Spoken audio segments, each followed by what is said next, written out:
Olá, meu nome é Rogério Savoy. Vou falar sobre osteoporose masculina.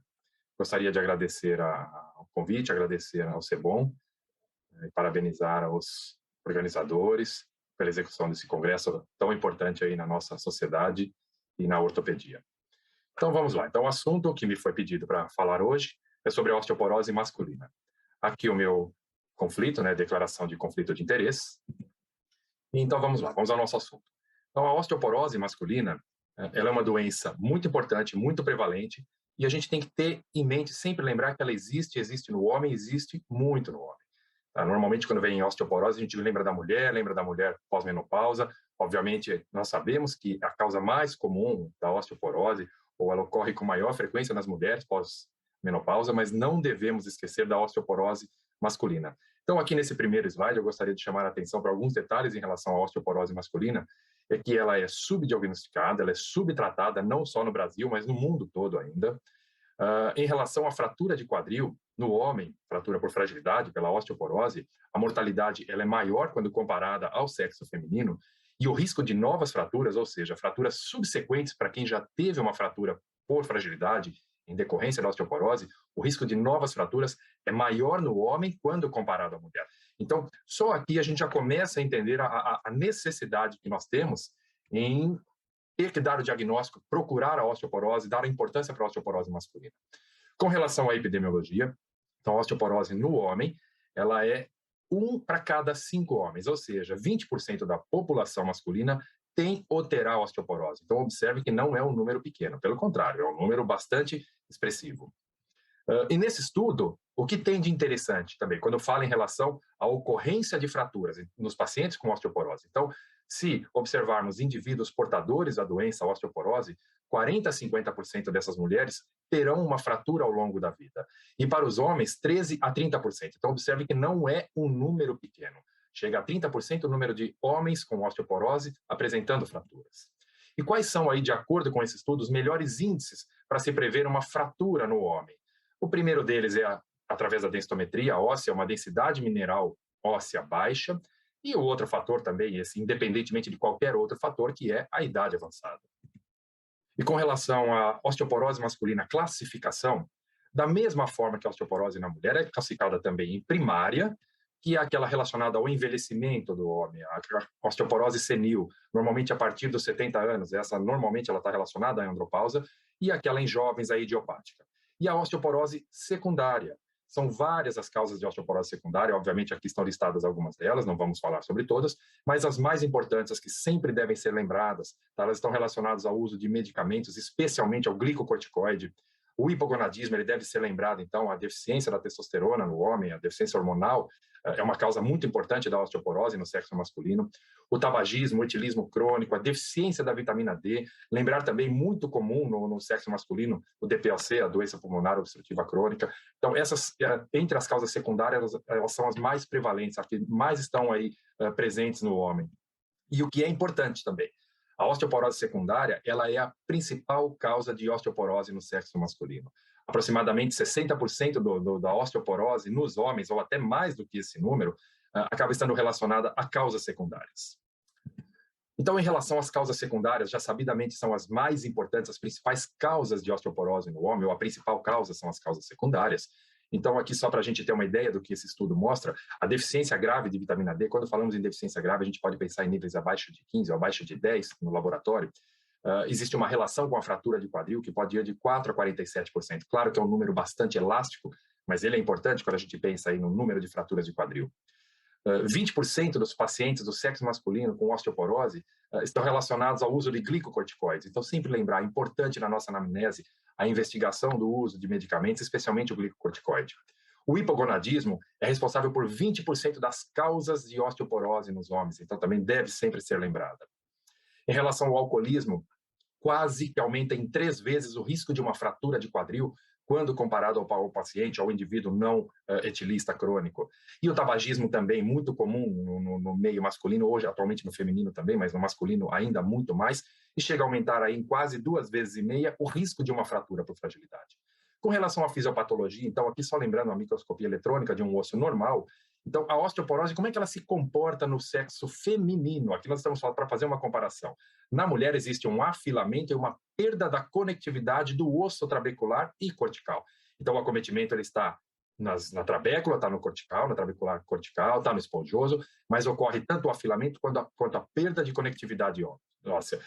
E isso ocorre por quê? Porque é um aumento da atividade do osteoclasto em detrimento também de uma diminuição da atividade do osteoblasto.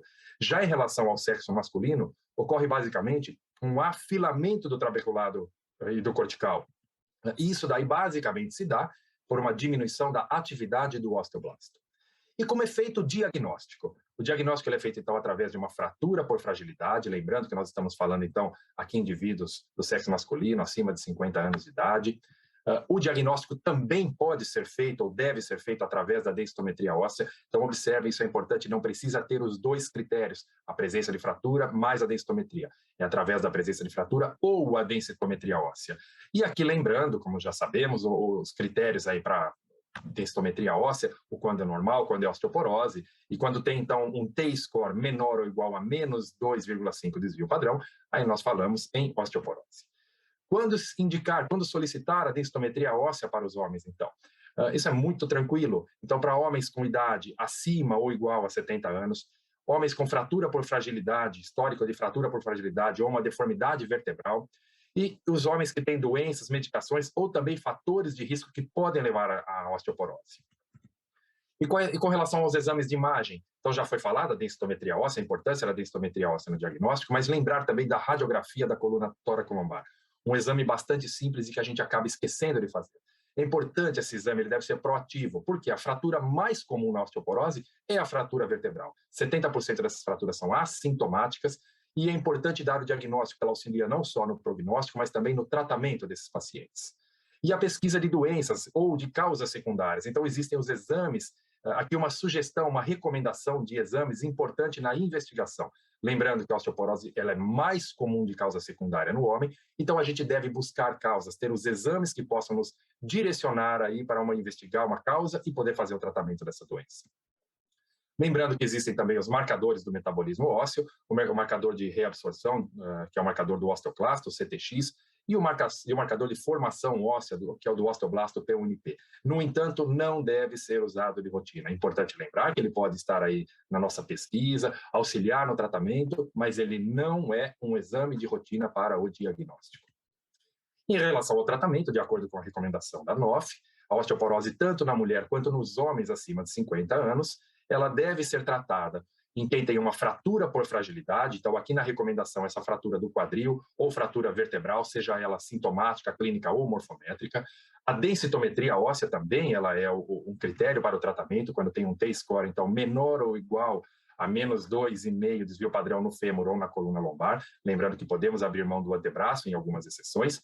E para o tratamento também, a recomendação da ferramenta Frax, para os indivíduos ali com risco de fraturas maior do que 20%, ou maior do que 3% para o quadril, e lembrando no Brasil a associação, a aplicação da ferramenta NOG.